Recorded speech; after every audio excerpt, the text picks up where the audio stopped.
Business बढ़ाने के लिए आपको बैंक से लोन चाहिए, घर लेने के लिए आपको होम लोन चाहिए, और कहीं से भी अगर आपको होम लोन चाहिए तो सोचे यार, कभी बैंक ने आपको पूछा है क्या तुम्हारा 10th का मार्कशीट क्या होगा, फर्स्ट क्लास मिला कि नहीं मिला? See one thing we need to understand, after we leave our college days आपका जो रिपोर्ट कार्ड है वो पूरा का पूरा बदल जाता है। आपका जो फाइनेंशियल स्टेटमेंट है वही आपका जिंदगी के लिए रिपोर्ट है। तो फाइनेंशियल स्टेटमेंट क्या है? Let's try and understand what financial statement is all about. Because अगर फाइनेंशियल स्टेटमेंट का अगर आपने अच्छी तरह से पकड़ ले ली, if your financial statement is very very very good, then you will have an access to greatest weapon of this earth or world, which is called as debt. आप डेट को लेके कई सारे असेट्स बना सकते हैं, लेकिन a word of caution here, debt is a double edged sword. We'll talk about this debt after some time, but let's try and understand यार ये फाइनेंशियल स्टेटमेंट क्या होता है। Financial statement is all about your income, your expenses, your assets, your liabilities. इसमें सबसे ज्यादा क्या है, अच्छा क्या है, उसी के ऊपर से आपका फाइनेंशियल स्कोर डिपेंडेंट होता है। So let's try and jump in directly to this concept called as financial statement. सबसे पहले इंपॉर्टेंट है आपका इनकम। तो let me give you official clear cut template about it, लेकिन उसके पहले मैं आपको कुछ एक्सप्लेन करना चाहता हूं।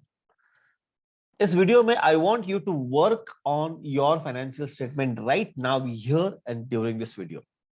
आपको क्या करना है कि एक पेन एंड पेपर लेना है। पेन एंड पेपर लेके you just have to do certain things. I just explain you what exactly you have to do it, right? So let's try and understand कि आपका फाइनेंशियल स्टेटमेंट आपने बनाना चालू कर दिया है। उसके लिए आपको क्या करना है, you have to make sure कि you have 4 different quadrants in your notebook. ऐसे 4 कर लो, राइट? 4 करने के बाद आपको करना क्या है कि सबसे पहले जो आपको मालूम है कि आपके लाइफ में इनकम कौन कौन सा है, राइट? इनकम, इनकम अलग अलग टाइप के हो सकते हैं। या आपका अगर नौकरी हो तो सैलरी इनकम है, अगर बिजनेस है तो बिजनेस इनकम है, लेकिन बिजनेस में भी आप सैलरी ले सकते हो। अगर मान लीजिए आपका कोई प्रॉपर्टी रेंटल पे है तो रेंटल इनकम है। अगर स्टॉक्स है तो स्टॉक्स का डिविडेंड भी आपका इनकम हो सकता है, बैंक का इंटरेस्ट आपका इनकम हो सकता है। कोई भी, जितने भी सारे टाइप के इनकम है, आप इनकम डिटेल में लिखना चालू करो, right? Second is your expenses. Now one thing we need to understand it very very very clearly. Income एक या 2 बार ही आ जाता है या 3 बार आ जाता है, लेकिन एक्सपेंसेस बहुत बार जाता है। बहुत, ग्रोसरी का एक्सपेंसेस होता है, एंटरटेनमेंट का होता है, पार्टीज का होता है, मूवीज का होता है, ट्रैवल का होता है, बच्चों का एजुकेशन, बच्चों के बुक्स के होते हैं, या फिर कोई भी अपना फैमिली का एक्सपेंसेस होता है। जितने भी सारे एक्सपेंसेस है, जॉट डाउन करो। You have to be very very very particular while you are jotting down all your expenses. Then comes column called as an asset. Asset आपको, आप किस डायरेक्शन में जाते हैं वो आपको डायरेक्शन अच्छा बताता है कि आप फाइनेंशियल फ्रीडम की तरफ जा रहे हो कि फाइनेंशियल लायबिलिटी की तरफ जा रहे हो। जितना आपका हाई एसेट्स है, चांसेस है कि आप आपके लाइफ में आगे जाके बहुत पैसा बना सकते हो। And the fourth part is your liabilities. Now जितना सारा लायबिलिटी है उतना सारा आपके लाइफ में प्रॉब्लम है। Now let me tell you a definition of what asset is all about.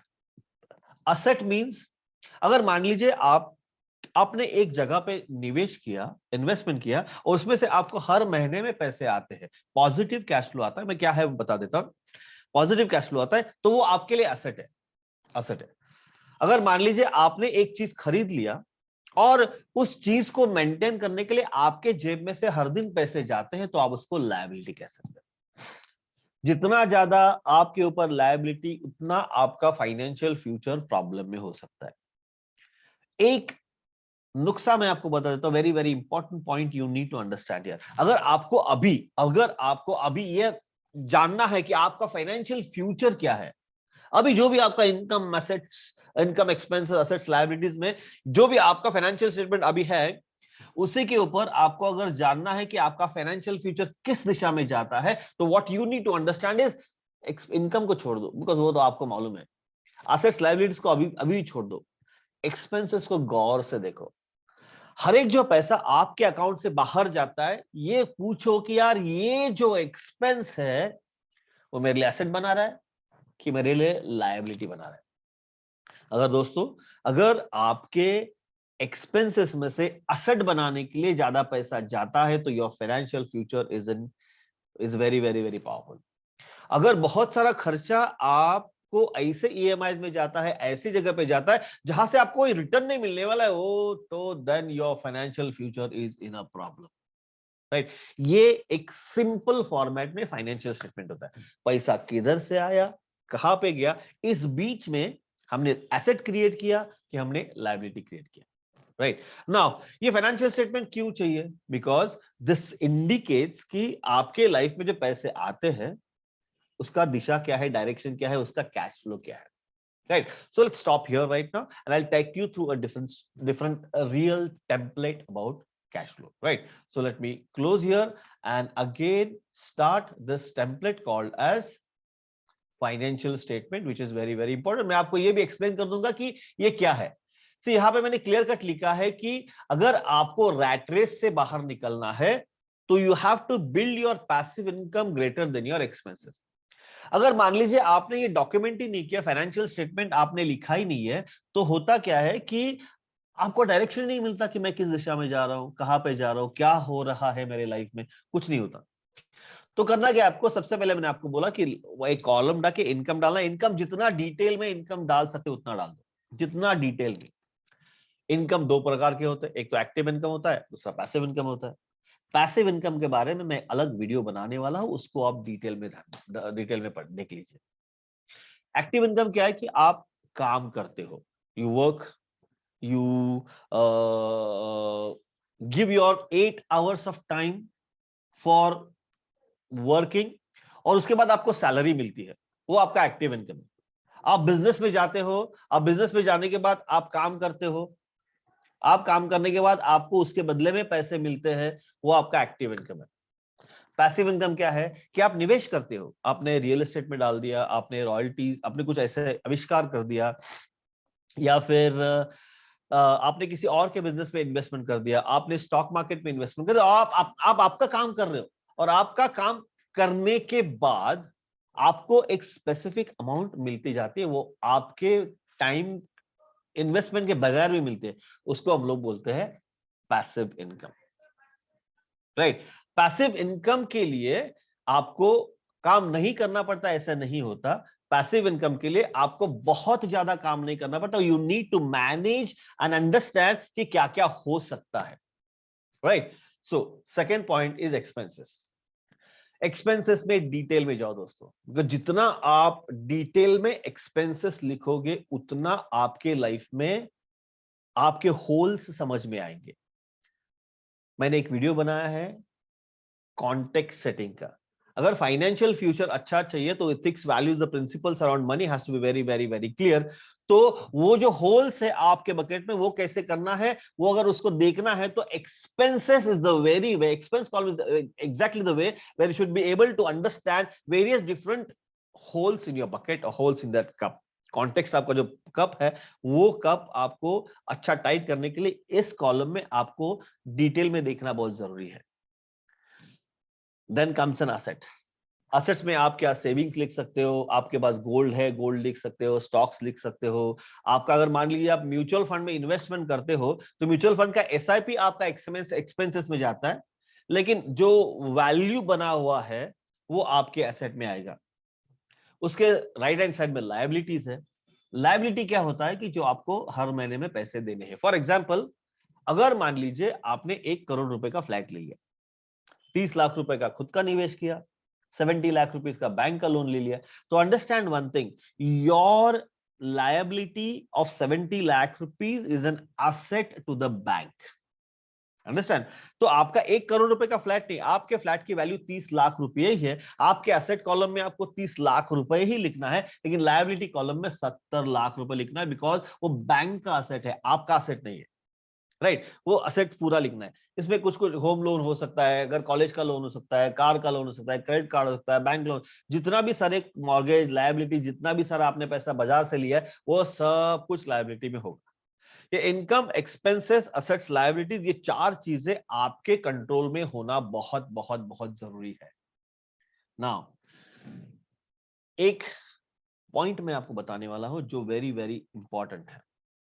अगर मान लीजिए आपका हर महीने का इनकम है 2 लाख रुपया, और अगर आपका एक्सपेंसेस है 1,90,000 रुपया, फॉर एग्जाम्पल पूरा ईएमआई देके सब कुछ देके, या फिर आपका इनकम है 50,000 रुपया लेकिन आपका एक्सपेंसेस है 45,000 रुपीज, तो आज से आपने एक चीज खुद को बताना बहुत जरूरी है। अगर 50,000 रुपए का आपका इनकम है, एक्सपेंसेस 45,000 रुपीज है, तो आज से आपने ये बोलना है कि मेरा महीने का इनकम सिर्फ 5,000 रुपया है। That is your paid income, that is actual monthly cash flow. वो कैश फ्लो लेके आप कुछ निवेश कर सकते हो, आप कुछ इन्वेस्टमेंट कर सकते हो, आपके फ्यूचर के लिए आप कुछ कर सकते हो। एक चीज ध्यान में रखना दोस्तों, अगर बैंक के पास आपको ये आपका फाइनेंशियल स्टेटमेंट एकदम तगड़ा दिखाना है, तो सबसे इंपॉर्टेंट चीज ये है कि आपका जो मंथली कैश फ्लो है वो हमेशा पॉजिटिव होना बहुत जरूरी है। बहुत सारे लोगों का ये नेगेटिव होता है, लेकिन इसलिए हर महीने में they have to depend on some credit card, they have to depend on some loans, they have depend on some other source of money, and that is where the problem begins. What we need to understand is, जो भी मेरा income है, expenses कम होना बहुत जरूरी है। रही बात फाइनेंशियल फ्रीडम की, रही बात आपका जो रैट रेस है, किसी भी हालत में काम पे जाना ही पड़ेगा, उस थॉट प्रोसेस से बाहर निकलने की, तो सबसे एक फॉर्मूला दिमाग में रख लीजिए। आपका जो पैसिव इनकम है वो आपके एक्सपेंसेस से ज्यादा होना बहुत जरूरी है। फाइनेंशियल फ्रीडम डजंट मीन कि आपके पास करोड़ों रुपए होने चाहिए। No, it's not that. Financial freedom means आपको पैसे के लिए काम करने की मजबूरी नहीं होना चाहिए। सोचो, जब आपका पैसिव इनकम, यानी कि आपने कुछ काम नहीं किया, थोड़ा बहुत काम किया, फिर भी आपके पास अच्छा पैसा आता है, वो एक्सपेंस से ज्यादा है, तो you are financially free my dear friends, you are out of your rat race. देखो, एक फाइनेंशियल स्टेटमेंट के कितने सारे फायदे हैं, और एक भी चीज बता देता हूं, ये फाइनेंशियल स्टेटमेंट करना कैसे है। हम तो अपने अपने लाइफ में बिजी होते हैं, राइट, हम तो अपने अपने लाइफ में बिजी होते हैं। When we are busy in our life, there is one aspect we need to respect, and one aspect we need to take help from, which is your accountant.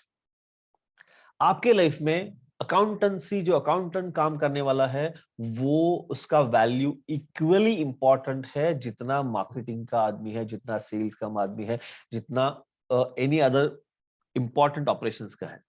फिर accountant क्या करता है, आपका जो पैसा आता है, पैसा जाता है, उसको अच्छी तरह से एक प्रेजेंटेबल फॉर्मेट में आपके पास देते रहता है। And just because of that, what happens है, you get a clear picture about your money flow, money inflow and money outflow, right. एक चीज ध्यान में रखना, यहाँ पे bank, let me show this on here, let me show this one second, let me show here right now. Okay, say for example, आपका आपको loan चाहिए, आप ऑफिस ऑफिस हो, राइट, यहाँ पे बैंक है, राइट, यहाँ पे बैंक है, कोई भी बैंक पकड़ लो, कोई फर्क नहीं पड़ता। आप यहाँ पे हो, योर बिजनेस, यू, आपका यहाँ पे बिजनेस हो। अभी आप आपको बैंक से लोन चाहिए। बैंक आपको 10th ग्रेड नहीं मांगने वाला, कॉलेज का डिग्री नहीं मांगने वाला, आपका क्वालिफिकेशन नहीं मांगने वाला, वो मांगने वाला है आपका रिपोर्ट कार्ड। वो मांगने वाला है आपका रिपोर्ट कार्ड। अब रिपोर्ट कार्ड कौन सा? फाइनेंशियल स्टेटमेंट का रिपोर्ट कार्ड। अभी क्या है, आप तो बिजी हो, आप तो व्यस्त हो आपके बिजनेस में काम करने के लिए, लेकिन बैंक को चाहिए report card. Report card normally India में क्या होता है, जब इनकम टैक्स एनालिसिस की बात होती है, या फिर 31 मार्च के बाद आपके बुक्स एनालिसिस की बात, तभी जाके हम अकाउंटेंट के पास जाते हैं, तभी जाके हम चार्टर्ड अकाउंटेंट के पास जाते हैं। right? So your accountant is very very important, your CA is very very important in your life. अगर ये आपका तगड़ा है तो he can be a proper bridge between you and your bank. दोस्तों, financial statement is very very very powerful. अगर आपको financial statement अच्छा करना है तो it's very very important for you. One second ना. फाइनेंशियल स्टेटमेंट आपको अच्छा करना है तो it is very very important for you to understand कि उसको कैसे करना है. The more you keep control on your financial statement, it is quite possible that आपका financial score अच्छा हो जाएगा, आपका बैंक के साथ इमेज अच्छा हो जाएगा. अगर आप बिजनेस करते हो तो कोई भी बैंक आपको अच्छा लोन बिजनेस डेवलपमेंट के लिए देने के चांसेस बहुत ज्यादा है. I hope this was helpful to you.